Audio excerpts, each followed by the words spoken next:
Good morning, traders and investors. My name is Roger Scott, and I'm the Senior Strategist for Wealth Press. And it's been a while since I've talked to you directly like this.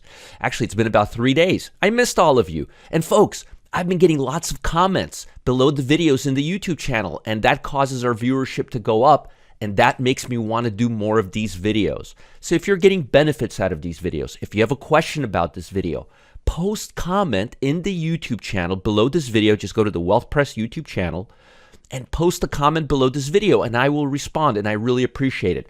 And if you have something private to ask me, send me an email, support@marketgeeks.com. I will always respond to your email. Always. Now let's get into today's session. Today is, what is it today? Today's Monday, October 3rd. The Monday, look at this Dow, 187 points. I'm hoping this will be able to remain positive in light of all the negative news. Now, there's a lot of stuff on the table. I don't even know where to begin. So let me start off with this. Over the weekend, we had a really nasty report. It was published yesterday by Credit Suisse that shares are down 10% on restructuring capital concerns. That's very bad. And as I mentioned to you guys, it looks like the global economy is spilling. The U.S. downside is now spilling into the global economy, and global economy is what's really causing U.S. stocks to go down much more than U.S. stocks itself. That's been happening for about 2 weeks now, and something we need to pay attention to, because if the U.S. has already assimilated everything that's priced in, and then the global economy is going to assimilate everything that's going to be priced in, what's next? We got to start moving higher, and a lot of the stocks, including the small caps, have actually been reacting that way. So this is negative news. This is real negative news. Also, we had negative news from Nike saying that things are not going to be as easy next year, even though the company's doing well. Their forward-looking statements sucked. Moreover, later in the week, Thursdays, to be specific. Now, we've got some news stories trickling in, but we got big news on Conagra, Constellation Brands, Levi's. I'm waiting to hear forward-looking statements from Constellation Brands, Conagra, and Levi Strauss. Very, very important. From what we're hearing from Nike, they're saying consumer demand is really starting to slow down across the world. And if that's the case, we may have to be a little looser and a little more less conservative with the consumer stocks over the next couple of sessions. So that's what we've got to expect. I'll keep you updated, but earnings are starting to trickle in a little slowly. Now, we've got a lot of things on the table this week. You've got manufacturing. You've got construction spending. That's all coming out today.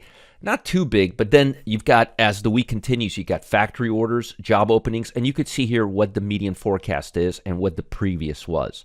I usually use the economy website, but it's not working well, so I'm using this one today. So again, factory orders is going to be an interesting one. Job openings will be an interesting one. ADP employment will give us a good idea of what to expect on Friday. The ISM manufacturing index, we've got a lot of Fed officials speaking throughout the week. So it's going to be a very, very interesting week. Nothing really crazy today except for construction spending and IS manufacturing. And the numbers are in line. Look at previous, look at the current. Nothing really too crazy. Nothing really we need to discuss. But then you have John Williams speaking at 3:10. Now, put to call ratio is still grossly elevated. It's still above 1. It needs to cool off. If you look at ARK, the ARK stocks, they have bottomed out about a week ago, and they're still within that range. And remember what I keep telling you. These stocks, the small caps, peaked out a year, almost a year, about 11 months before the large caps. Look at when they peaked out, and look when the SPY peaked out. I mean, it's right here. I'm not making this up. You could see it for yourself. So small caps tend to assimilate downside much better. And guess what? Small caps are right now holding up a lot better than large caps. Matter of fact, the Russell 2000 pre-open, it's up 1%, right? The SPY is up only 0.59. And this is not a coincidence. This has been going on now for quite some time, and I've been pointing this out. Look at the number of stocks in the Russell 2000 above the 50-day moving average, 9%, and 200-day moving average, 17%. On the Dow, 3% and 0%. On the S&P, 3%, 11%. On the NASDAQ, 6%, 9%, and we have 9 and 17. As a matter of fact, if you look here, aside from the healthcare and energy and consumer staples, the small caps actually have the highest number. Look at that, 17%. What else do we have 17% here? NASDAQ Composite, okay, that's a lot of stocks though. Nothing on the Dow, the Russell. I'm just looking over here. The only thing, healthcare. So it's holding up as well as defensive stocks like consumer staples and energy. That's remarkable. That's remarkable. And that's telling us that we may be actually getting out of this more than we're getting into it. Now let's talk a little bit about global economy. So I'm starting to see a light at the end of the tunnel for small caps. And remember, if small caps can avoid going down over the next couple of weeks, and the large caps could possibly be bottoming out. Also, the fact that this downside route is now extending to Europe. And I mentioned last week, that I'm starting to see global economy take down U.S. stocks, not U.S. stocks take down global economy. That was going on for some time. So that's usually the way it ends. And then you see smaller stocks starting to gain strength. We are seeing that, folks. We may be literally at the last couple of weeks of this. And again, it's very hard to time the market down to a day.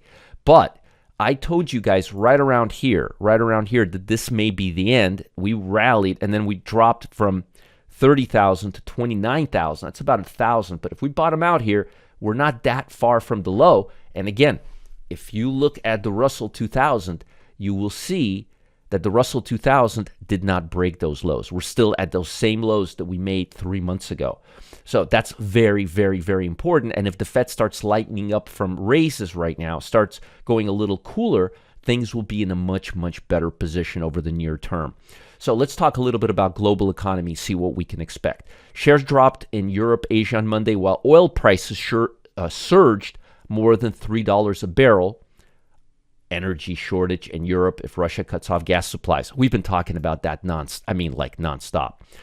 In its quarterly gas report, the Paris-based IEA said people will have to save at least 13% over the winter if Russia cuts off the last trickle of gas that's flowing into Europe.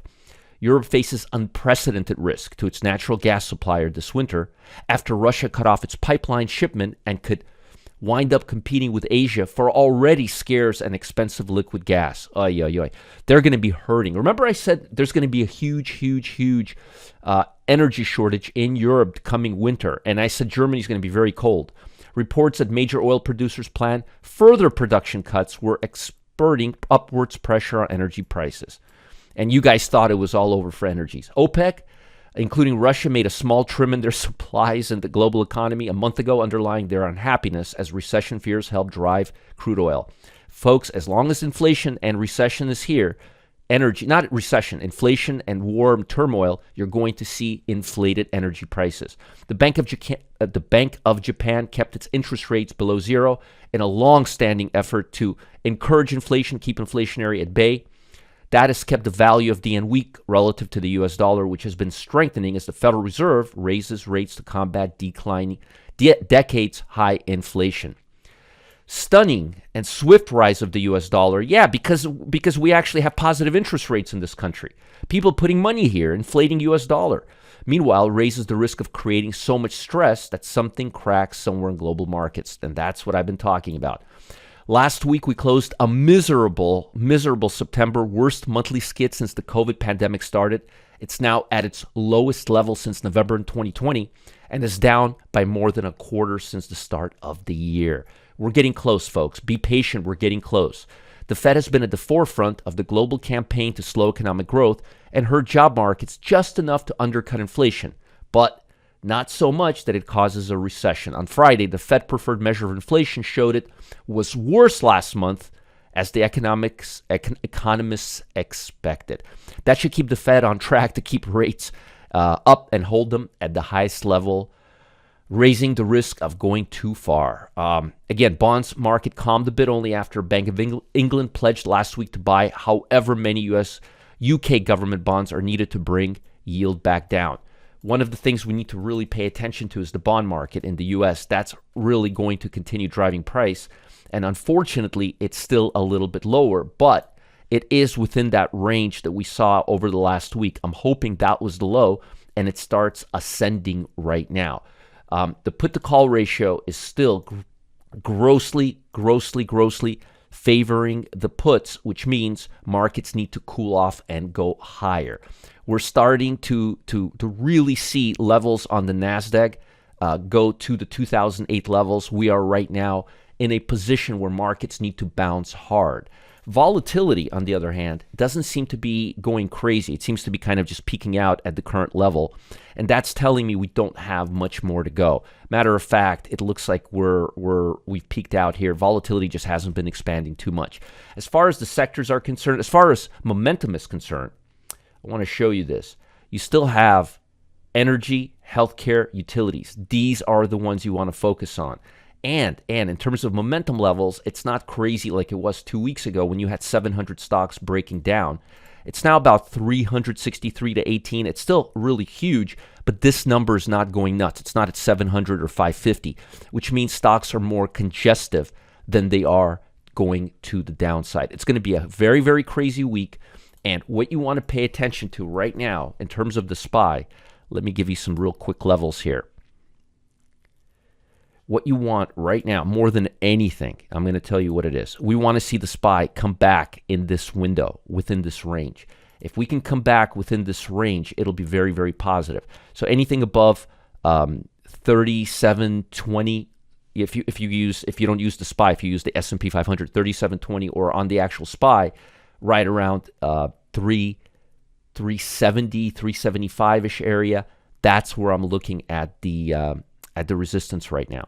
So let's see if the SPY can get in here. And again, as I mentioned, the Russell 2000 never really got out of that. So again, we're still in this zone, and it still looks very, very positive. So if the Russell can stay here over the next few days, maybe 3, 4, 5 days, I think we're going to start seeing upside in the stock market, especially with energy prices higher. We haven't seen energy prices higher in a while, so it's really, really, really important. Something that I've discussed often in my videos are the effects rising rates are having on bonds and the stock market in general. But perhaps the asset classes that's most directly impacted is the housing market. And according to my colleague Jeff Zaneri's research, we could be at the start of a housing crisis. And this won't just affect the rich or the poor, but every income class in the US. And that's why Jeff has made it his mission to help millions of people avoid the blows that housing crisis could bring, and also show the massive, massive investment opportunities that he expects will come as a result. Use the link below to save your spot for Jeff's live briefing tomorrow. Well, he'll give you everything you need to prepare. Don't miss out. Follow the link below. You guys are going to love this. Bye. Have a great, great day. Comment below this video in the YouTube channel. We get more viewerships, and I'll respond. Bye. Have a great, great day.